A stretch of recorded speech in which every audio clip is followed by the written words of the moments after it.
Everyone was tearing open loud, shiny gifts. The kind that beeped. The kind that flashed. The kind everyone wanted. But one gift was left untouched. No one knew it wasn't a toy. No one knew it wasn't forgotten. It was waiting for the child who felt invisible. Everyone at Eli's birthday party raced toward the loud, shiny gifts, the boxes that flashed, beeped, and begged for attention. But one small gift sat quietly by the window, wrapped in plain brown paper with no bow, no tag, and no name. The living room buzzed with laughter and excitement as wrapping paper flew through the air, and children proudly held up their presents.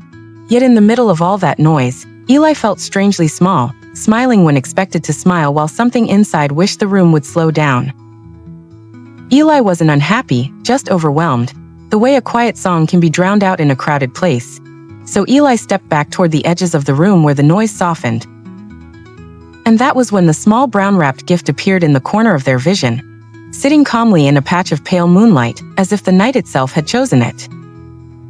There was no sparkle, no bright ribbon, nothing that asked to be chosen. Yet something about it felt gentle and warm, like it was aware of being seen for the first time. Eli crouched beside it and whispered, "Why are you all by yourself?" And even though the gift didn't answer, Eli felt a calm certainty settle in their chest, the kind that arrives just before something important happens.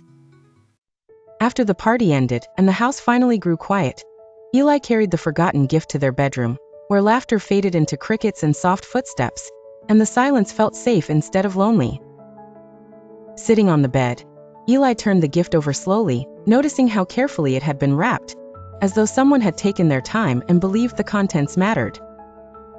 A familiar doubt crept in. What if this isn't meant for me? The same doubt that appeared at school when teams were chosen too quickly, or when Eli's raised hand went unnoticed. But this time Eli took a breath and untied the string anyway. Inside the paper was a small wooden box, smooth and simple, and when Eli lifted the lid, it didn't pop open loudly but eased apart as if inviting patience. Inside lay a folded note and a tiny velvet pouch, and the handwriting on the note looked soft, almost like a voice that knew how to speak without shouting. Eli read the words slowly, letting them sink in. "I am here when you feel invisible. I am here when your heart feels heavy. You are not too quiet. You are not too much. You are exactly enough." The words didn't make Eli cry from sadness but from relief, the kind that comes when someone finally understands a feeling you never knew how to explain. When Eli opened the velvet pouch, a smooth silver-gray stone rested inside, glowing faintly in the moonlight, not bright or flashy, just steady and warm. And when Eli held it, it felt like comfort without conditions, like being accepted without needing to perform. The next morning, Eli slipped the folded note into a pocket before heading to school, leaving the stone safe in the wooden box, but carrying the message everywhere. At recess, the familiar moment arrived when games formed fast and voices overlapped, and that old whisper tried to return, "You don't belong." Yet this time Eli pressed a hand against the pocket and felt the note there like a quiet shield. Taking a breath that felt braver than it sounded, Eli stepped forward and asked, "Can I play too?" The words weren't loud, but they were real, and after a brief pause, a child named Sam nodded and said, "Sure." And it wasn't a dramatic moment that changed the whole world, but it changed Eli's, just enough to matter. Over the following days, Eli began to notice moments others missed, like a new student sitting alone in the library with a book they weren't reading, or a classmate whose smile looked practiced instead of happy. One afternoon, Eli sat beside the new student and said, "Do you want to sit together?" And the relief in the child's eyes felt familiar, like looking into a mirror from a few weeks ago. They didn't talk much, because sometimes the greatest kindness doesn't need words. It just needs presence. At home that night, Eli opened the wooden box again and reread the note, realizing something important for the first time, that the gift wasn't only about being comforted, it was about learning how to comfort others. Days turned into weeks, and Eli didn't become louder or more confident in the way people expect change to look, but something steadier grew instead.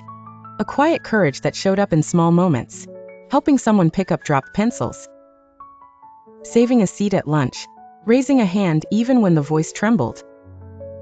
When the teacher asked the class what they were proud of, Eli's heart raced, but the words from the note echoed gently and Eli said, I'm proud that I helped someone feel less alone.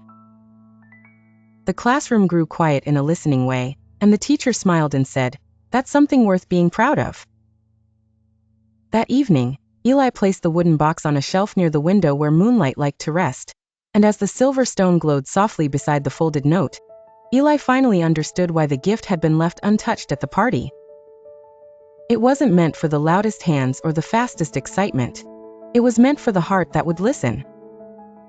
Some gifts don't sparkle or beep because their purpose is deeper, to help a child see themselves clearly and to carry that understanding forward into the world.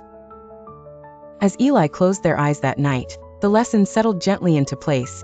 The most powerful gifts don't change what we have, they change how we see ourselves. And when a child learns to believe, even in the quietest moments, "I am enough," that belief becomes a light they share with others for the rest of their life.